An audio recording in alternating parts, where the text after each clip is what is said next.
Salut les investisseurs et bienvenue pour ce premier macro crypto de l'année, le 6 janvier 2025. On va ensemble, comme d'habitude, faire le tour du marché crypto, regarder un petit peu ce que nous disent tous les indicateurs et essayer de se faire une idée de qu'est-ce qui pourrait se passer dans les semaines et les mois qui vont venir. Allez, c'est parti! Donc pour commencer, les indicateurs fondamentaux du BTC. Donc ce qu'on peut voir sur le MVRV ratio, c'est que le ratio est beaucoup redescendu alors que le prix, lui, n'a pas chuté excessivement. Là, on est en ce moment sur les 102 000 $ et on a touché un maximum de 108 000. Donc c'est pas une baisse qui a été très importante en termes de pourcentage, même si on est allé toucher les 91 000 $, donc qui a été quand même une baisse un petit peu plus significative, qui a calmé un petit peu tout le monde. Mais ce qu'on peut voir en fait sur cet indicateur, c'est que le fait que cet indicateur descende alors que l'on n'a pas eu une baisse significative par contre sur le prix du Bitcoin, pour moi ça montre en fait qu'il y a eu des achats de Bitcoin à des prix plus élevés. Donc ça c'est plutôt intéressant en fait pour une continuation haussière, mais attention parce que ça veut aussi dire qu'on commence à avoir justement de l'accumulation par des holders de plus court terme qui sont rentrés un petit peu dans la hype des justement prix qui étaient au-dessus de 100 000 $. Donc c'est quelque chose qu'il faut faire plutôt attention à mon avis à ce niveau-là. Pour ce qu'on peut voir du NUPL, cet indicateur-là, lui, il n'a pas beaucoup baissé et on est toujours en fait dans une zone assez chaude, ce qui veut dire que en gros, les profits n'ont pas été pris. Donc le NUPL, c'est les profits et pertes non réalisés. Et là, ce qu'on peut voir, c'est qu'on est sur des très gros profits non réalisés. Donc les holders de long terme sont à profit et les holders de court terme sont eux aussi à profit. Pour ce qui est du SOPR, donc le SOPR, je rappelle, c'est quand il est au-dessus de 1, ça nous montre que les bitcoins sont dépensés à profit, donc c'est des prises de profit, et quand c'est en dessous de 1, ça veut dire que c'est des bitcoins qui sont revendus à perte, donc moins cher que leur prix d'achat. Et là, ce qu'on peut voir, c'est que pour l'instant, c'est majoritairement au-dessus de 1, donc ça nous montre en fait que depuis en fait, les derniers mois, on n'a vraiment pas eu beaucoup de personnes qui ont perdu sur ce marché. Donc les holders de court terme sont récompensés et ça c'est ce qu'on veut voir en fait pour avoir justement ce bouche à oreille entre tout le monde qui parle du Bitcoin et des crypto-monnaies de façon positive. Là pour l'instant c'est extrêmement positif. Et pour ce qui est des inflows sur les exchanges, donc ça veut dire les Bitcoins qui sont déposés sur les exchanges, généralement quand on a des pics à ce niveau-là, ça nous indique en fait que c'est des gens qui veulent vendre leur BTC parce qu'on va déposer les Bitcoins sur les exchanges généralement quand on veut les vendre.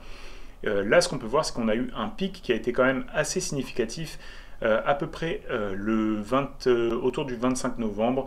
Ça a commencé début novembre et pendant tout le mois de novembre et le début du mois de décembre, il y a eu des inflows assez intenses sur les exchanges et on a pu voir que justement on a fait un top local au niveau des 108 000 $ pendant cette période et que là maintenant on est largement redescendu. Donc la pression vendeuse, je dirais, commence à se tranquilliser un petit peu à ce niveau-là.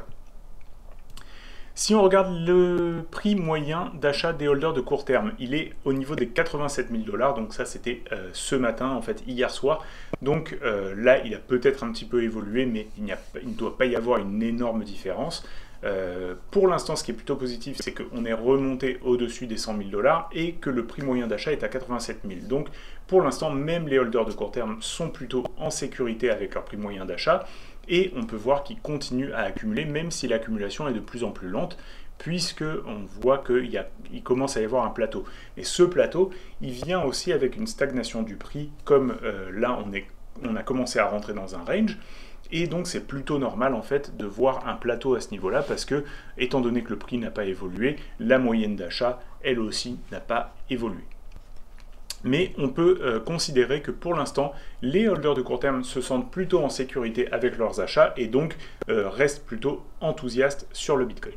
Pour ce qui est des holders de long terme, eux, on peut voir que c'est un petit peu différent. Leur prix d'achat, il est à 24 400 $. Et en fait, eux, carrément, le prix commence à baisser. Ce qui veut dire que là, on commence à avoir des prises de profit du côté des holders de long terme. Ce qui n'est pas étonnant, en fait, parce qu'avec un prix à 24 000 $, ça veut dire qu'ils ont déjà fait un x4 sur leur prix moyen d'achat. et donc ça peut être assez tentant de commencer à prendre des profits.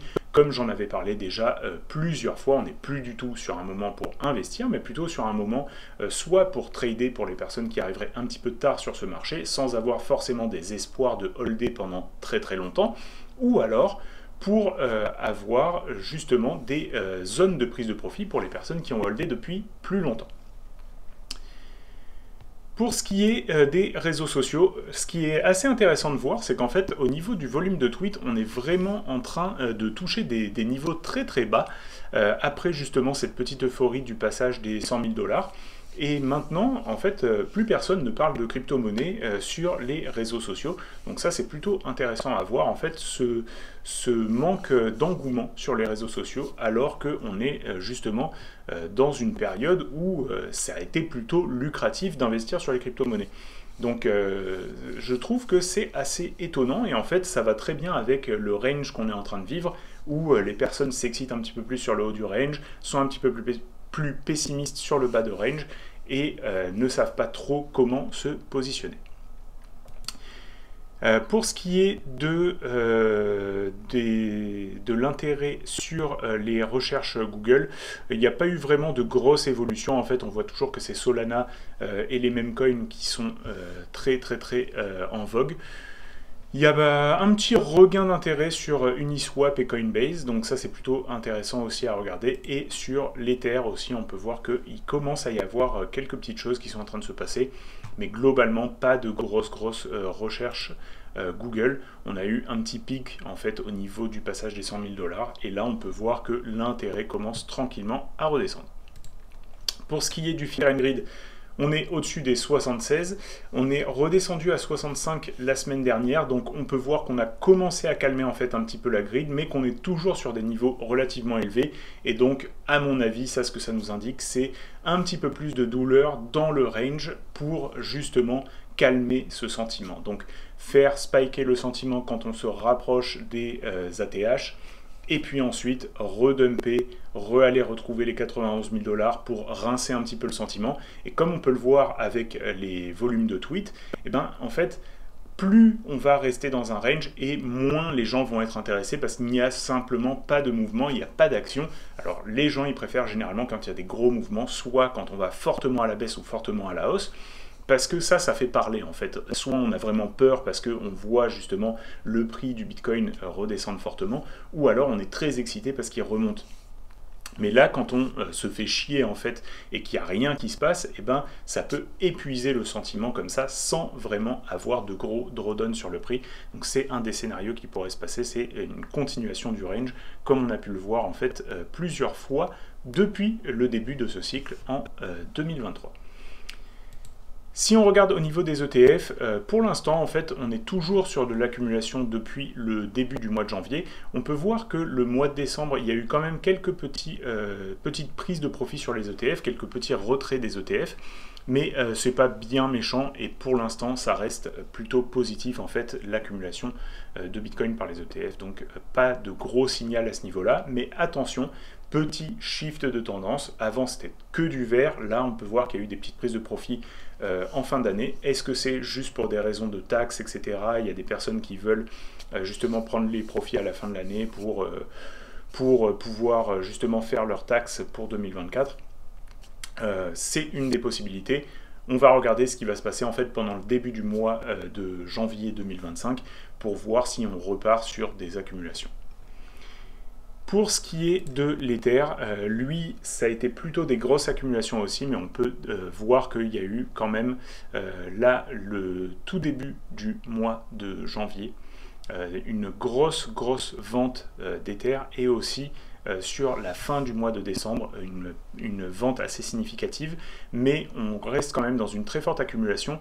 En fait, si tu te souviens, au mois de novembre, ici, on était en dessous des 100 000 Ethers accumulés par les ETF, et là, on a vraiment extrêmement appuyé sur l'accélérateur depuis la fin de l'année.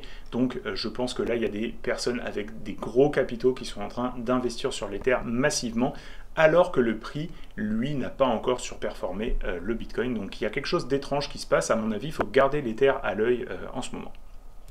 Pour ce qui est du marché chinois, toujours rien à déclarer ici. On a eu quand même une grosse entrée ici de Bitcoin. Il y a des ETF chinois qui ont accumulé des Bitcoins très massivement à la fin de l'année. Donc c'est un signal qui est un petit peu plus positif, je dirais, mais c'est toujours pas non plus une accumulation qui est à la même échelle que ce qu'on peut voir aux États-Unis. Donc pour l'instant, c'est pas significatif, même si on peut voir que c'est en train de se réveiller. Pour ce qui est maintenant des liquidations, alors les liquidations, je trouve qu'il y a des choses assez intéressantes qui sont en train de se passer. On va regarder déjà en 24 heures. Donc en 24 heures, ce qu'on peut voir, c'est qu'on a des zones très très bien délimitées, en fait, qui vont délimiter notre range de court terme. Donc là, au niveau des 98 000 $, il y a des liquidations à aller chercher, et au niveau des 103 000 $, il y a des liquidations à aller chercher. Donc très forte chance d'aller faire le ping-pong entre ces deux zones, et c'est des bonnes zones à trader. Si tu as envie d'acheter, ben, c'est mieux de le faire dans ces zones de liquidation ici. Une fois qu'on a percé la zone de liquidation, donc possiblement aller rechercher dans les 95 000 $, ou du moins en dessous des 97 000, et là ça commence à être des zones d'achat intéressantes pour repousser le prix dans les 103 000, etc. Pareil, si tu as envie de vendre, moi personnellement, je ne suis pas une personne qui aime shorter le marché crypto, et encore moins quand on est dans une forte tendance haussière de fond comme ça. Mais pour des traders de court terme, ça peut s'entendre, et il y a des stratégies qui fonctionnent très bien là-dessus, donc pas de problème si c'est ton cas. Au niveau du weekly maintenant, donc là, au niveau du weekly, on voit qu'il y a plutôt une accumulation en fait, de liquidation vers le sud, jusqu'au niveau en fait, des 91-92 000 $. Donc ça, c'est quelque chose qu'il faut tenir à l'œil. Si on doit rester dans un range, en fait, c'est très possible qu'on aille rechercher toutes ces zones de liquidation qui sont un petit peu plus au sud. Et tant qu'on n'aura pas fait de vrais breakout au-dessus des ATH qu'on a vu au niveau des 108 000 $, pour moi, il faut quand même rester dans cette optique qu'il est très probable qu'on soit dans un range pour l'instant. On peut voir qu'il y a des petites accumulations un petit peu plus au nord, mais c'est beaucoup moins dense en fait que ce qu'on a au sud, donc quand même à surveiller à ce niveau-là. Et au niveau du mois, c'est là où je trouve qu'il y a des choses très positives qui sont en train de se dessiner. Parce que ce qu'on peut voir, c'est qu'on a encore une fois notre zone de 91 000 $ qui est le bas de notre range. Donc là, c'est très possible qu'on aille liquider encore une fois toutes les personnes qui sont rentrées sur le bas de range. Donc ça, c'est une des possibilités. Mais par contre, on a commencé à accumuler des très grosses liquidations au nord, et ce, jusque dans la zone des 130 000 $. Je te rappelle que moi, j'avais une de mes zones de vente qui est aux 127 000 $. Que j'ai calculé par rapport en fait aux performances antérieures du BTC, un petit peu comme ce qu'on peut voir dans un rainbow chart, etc. Sauf que là je l'ai fait vraiment mathématiquement. C'est une zone qui me paraît intéressante. D'ailleurs, il y a aussi des niveaux de Fibonacci qui sont dessus. Donc beaucoup de types de traders sur différentes unités de temps peuvent être intéressés à vendre dans cette zone-là. Et on peut voir que justement, eh ben, il y a des ordres dans cette zone-là, il y a des gens qui sont prêts à se faire liquider dans cette zone-là. Donc, information intéressante, on voit qu'il y a des strates comme ça qui sont allées se mettre au-dessus du prix, et ça, c'est plutôt bon signe en fait pour pouvoir avoir une continuation haussière. Maintenant, si on regarde les recherches Google, ben, ça on l'a vu relativement rapidement tout à l'heure, c'est plutôt à la baisse en fait depuis qu'on a passé la période de Noël et qu'on a eu notre ATH depuis en fait qu'on a commencé à rebaisser et que le prix stagne, il n'y a pas grand chose qui se passe. On est quand même relativement élevé sur ce qui est des recherches sur les cryptos, donc ça c'est plutôt intéressant, il y a des gens qui seraient intéressés à la crypto, par contre sur Ethereum on reste très très bas, donc ça c'est plutôt cool. Parce que justement ça peut créer de la surprise.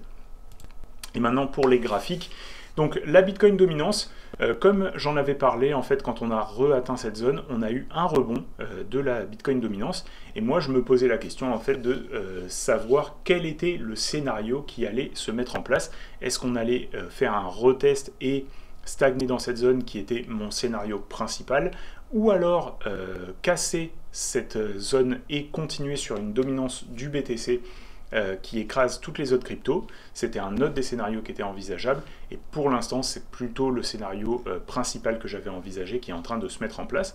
Donc là maintenant on a fait un nouveau creux un petit peu plus haut que le précédent, et on va vouloir voir en fait si ça redépasse au niveau de cette zone et qu'on recommence une continuation haussière, ou si finalement en fait on va rechercher la zone des 54 et stagner un petit peu ici, ce qui pourrait être largement au bénéfice des altcoins si ça se produit. Donc à garder sous surveillance. Comme d'habitude, chaque semaine, on va revenir regarder et justement ajuster un petit peu nos stratégies en fonction de ce qu'on va voir. Pour ce qui est maintenant du Bitcoin, donc ce qu'on peut voir, c'est que le Bitcoin, lui, pour l'instant, il reste en très très forte tendance haussière. Et en fait, ce dont je te parlais auparavant, c'est que si tu regardes depuis 2022, dès qu'on a recommencé la hausse ici en janvier 2023, on a fait des phases de hausse, puis des phases de stagnation, rephase de hausse, rephase de stagnation très très lente qui a fait en fait désespérer et douter, et ensuite une phase d'accélération et encore une phase de stagnation très très très longue qu'on a eu en fait pendant toute cette période de mars à octobre 2024. Donc ça a été un jeu de patience où vraiment on a douté, où c'était difficile de se positionner et où vraiment on ne savait pas exactement ce qui allait se passer et ça a épuisé le sentiment. Et je pense que c'est un petit peu une version peut-être plus courte ou pas, on ne sait pas, on verra bien ce qui va se passer. Mais j'ai l'impression que c'est un petit peu ce qui est en train de se configurer ici dans notre stagnation, dans le range qu'on peut voir en ce moment. Donc là, ce qui est intéressant de voir, c'est que, en fait, moi, j'avais mis une VWAP ancrée. Donc la VWAP ancrée, elle, ce qu'elle fait, c'est qu'elle va te donner le prix moyen d'achat par rapport à une date donnée. Donc par exemple, moi, j'ai mis ce point ici. Et là, ce qu'on peut voir, c'est que le prix moyen par rapport au volume transigé se trouve au niveau des 92-93 000 $. Et donc ça nous donne pas mal notre bas de range. On peut voir qu'à chaque fois qu'on est allé rechercher cette VWAP ancrée, ben, on a eu des mèches qui se sont formées sur les bougies et on est reparti à la hausse. Donc on peut considérer en fait que ce point-là, donc je vais utiliser ici ce rectangle, on peut considérer en fait que cette zone-là, ça va être une zone de support majeur. Et pour l'instant, en fait, eh ben, notre zone de résistance, c'est très simple, c'est sur le haut ici du range, avec justement cette mèche qui a ravalé quand on a été un petit peu trop excité sur justement ben, le prix qui était en train de commencer à aller chatouiller les 110 000 $. Donc pour l'instant, ce range, il me paraît assez bien défini. On va sûrement aller nettoyer les bas de range. Donc là, toutes les personnes qui ont mis leur stop à ce niveau-là ou à ce niveau-là, il y a des fortes chances en fait qu'on fasse des petites percées avec des mèches vers le bas et puis qu'on remonte dans ce range un petit peu comme on avait eu là, tu vois. On avait des mèches, hop, on a percé pour aller sortir toutes les personnes qui avaient leur stop à ce niveau-là. On est remonté. Pareil, on a repercé cette zone, on est remonté. Pareil, on a repercé cette zone, on est remonté, etc., etc. Donc, forte possibilité que ça se passe comme ça. À mon avis, c'est le scénario principal pour l'instant. Un scénario qui pourrait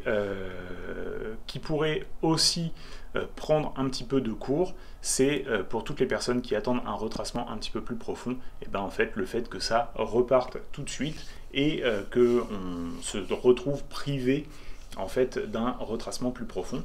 Je pense que c'est le deuxième scénario le plus probable, à mon avis un peu moins probable dans le sens où on peut voir qu'il y a eu une excitation assez généralisée et que pour l'instant on est en train d'essayer de calmer le sentiment. Et si on a envie de faire un petit peu plus peur, eh ben, il faudra bien sûr retracer plus que ça. Ce qu'on a pu voir, c'est que la zone en fait, des 87 000 $ maintenant, c'est la zone où on a le prix moyen d'achat des holders de court terme. Donc ça, c'est clairement une zone qu'il va falloir surveiller. Comme en fait zone à tenir pour garder un enthousiasme. Si on retrace plus loin que ça, à mon avis, ça risquera de faire peur et de faire shifter le sentiment, donc ce sera plus difficile en fait de redonner un sentiment positif après avoir sorti en fait massivement toutes les personnes qui étaient plutôt enthousiastes sur le court terme. Maintenant, si on regarde en daily, ben, on peut voir que le range, il a l'air de très bien fonctionner, il est plutôt bien défini, donc acheter proche de la VWAP ancrée, ben, c'est plutôt une bonne idée pour du trading, des petits swings comme ça sur une semaine ou deux, c'est plutôt intéressant. Donc voilà, c'est à peu près ce que j'ai à dire sur la charte daily. Pour l'instant, on n'a pas vraiment de gros volumes qui sont en train de venir sur cette zone de prix, ce qui est plutôt caractéristique d'un range en fait, puisque dans le range, comme on se fait chier, il y a moins d'argent qui est en train de se déverser ici. Par contre, ce qu'on peut voir, c'est que ici, quand on a eu les liquidations des deux côtés, avec les grosses mèches des deux côtés, là, on a eu des très forts volumes, et que quand on a poussé, on a eu des plutôt forts volumes, donc ça veut dire que là, il y a quand même beaucoup de gens qui ont acheté, comme nous le montre la moyenne de prix d'achat que j'ai ici, à 92 000 $. Maintenant, si on regarde un petit peu l'ETH contre le BTC, on va se mettre en weekly, et pour l'instant, il n'y a rien qu'à changer à ce niveau-là. Donc on est en train de commencer à consolider sur cette zone, mais encore une fois, comme je l'avais dit, on est ici sur une zone de prix où on a des fortes chances de rebond, mais attention, on a perdu cette zone qui avait fait support et résistance de nombreuses fois, et tant qu'on n'est pas repassé au-dessus de cette zone, à mon avis, on n'est pas sur vraiment un Ether qui va surperformer par rapport au BTC. On a ce canal baissier, on peut jouer le canal, à mon avis, retrouver le Bitcoin dans les 0.44, 0.43, c'est assez probable. Mais attention, tant qu'on n'a pas vraiment repris au-dessus de cette zone de résistance, pour moi, on n'est pas sur un Ether qui donne des bons signaux. Ether contre l'USD, ben, c'est plutôt pas mal. Je dirais que là, le fait qu'on a eu ce dump et qu'on ait tout de suite une reprise, c'est plutôt cool. On n'est pas allé plus bas et en fait, pour l'instant, on consolide sous les très grosses résistances, sachant que ici, c'est une zone de résistance vraiment majeure, et ici aussi. Donc pour l'instant, le fait qu'on arrive à accepter au-dessus de cette zone de résistance, ça nous donne une bonne chance de la transformer en zone de support, et ça, c'est plutôt quelque chose qu'on avait envie de voir. Mais il n'y a pas encore de signaux, et pour l'instant, en fait, on est sur un haut de range, et donc c'est pas une des bonnes zones d'achat, comme je l'ai déjà dit énormément de fois dans ces vidéos. Si on regarde un petit peu en daily, ce qu'on peut voir, c'est qu'on a commencé à consolider ici, qu'on est repassé au-dessus de la zone de résistance, donc pour l'instant plutôt positif. Moi, j'ai envie de voir le prix consolider sous la résistance pour éventuellement casser avec une bougie d'impulsion. Ce serait le scénario le plus optimiste. Si le prix doit retracer, ben, je pense que la zone des 2900, c'est une zone qui n'est pas du tout déconnante à acheter. En fait, entre 2007 et 2009, ici, on peut voir qu'on a un très bon support qui a été travaillé de nombreuses fois. Donc pas du tout une mauvaise zone pour les personnes qui seraient un petit peu retardataires et qui voudraient rentrer dans le marché. Et voilà, aujourd'hui j'ai pas sélectionné spécifiquement d'altcoins à montrer. Par contre, ce que j'ai pu voir, c'est qu'il y avait quand même quelques altcoins qui étaient plutôt des top performers depuis le début du cycle, comme Sui, qui donnent des très bons signaux. Donc pour ceux qui sont investis sur des altcoins qui sont comme ça en surperformance par rapport au BTC, eh ben, bien sûr c'est toujours une bonne raison de holder. Et il y a aussi à définir maintenant tes prises de profit. Donc n'oublie pas, dans tout système de trading et d'investissement, il faut avoir des zones sur lesquelles tu as envie de prendre profit. Si tu es une personne qui a décidé de holder du BTC pendant plusieurs années, c'est totalement ok, il n'y a pas de problème. Mais se donner des objectifs, c'est toujours une bonne idée pour au moins réévaluer au moment où ces objectifs vont être atteints. Sachant que quand on est trader d'un petit peu plus court terme ou qu'on veut profiter d'un cycle, et notamment sur les altcoins, parce que les altcoins, je le répéterai jamais assez, ce sont des startups. Le fait qu'un altcoin puisse performer pendant une très longue durée de plusieurs dizaines d'années, c'est une probabilité vraiment infime. C'est-à-dire que comme dans toutes les startups, il va y en avoir 90% qui vont fail, voire même plus que 90%, et très peu qui vont réussir sur le long terme. Donc il vaut mieux, quand on est servi avec des très beaux profits, commencer à prendre des profits, et surtout pendant ce cycle, prendre des profits sur tes altcoins. Si c'est du Bitcoin, c'est totalement ok de garder pendant plusieurs cycles. Il a fait ses preuves depuis plus de 10 ans maintenant, bientôt 16 ans. Donc là, on est complètement ok avec ça. Donc pour en finir sur les altcoins, fais-toi des zones de prise de profit et au moins profite de ce cycle. Donc quand tu vas atteindre ces zones de prise de profit, n'oublie pas de agir sur ton plan et de prendre les profits. Oui, peut-être ça va s'envoler encore plus, mais tout ce que tu auras mis dans tes poches, c'est quelque chose qui ne te sera pas repris quand le marché va se retourner. Voilà, j'espère que je t'ai été utile avec cette analyse. Comme d'habitude, laisse un like, un commentaire, abonne-toi à la chaîne et partage cette vidéo avec tes amis qui pourraient en avoir besoin. Et on se retrouve la semaine prochaine pour une nouvelle vidéo. Bye!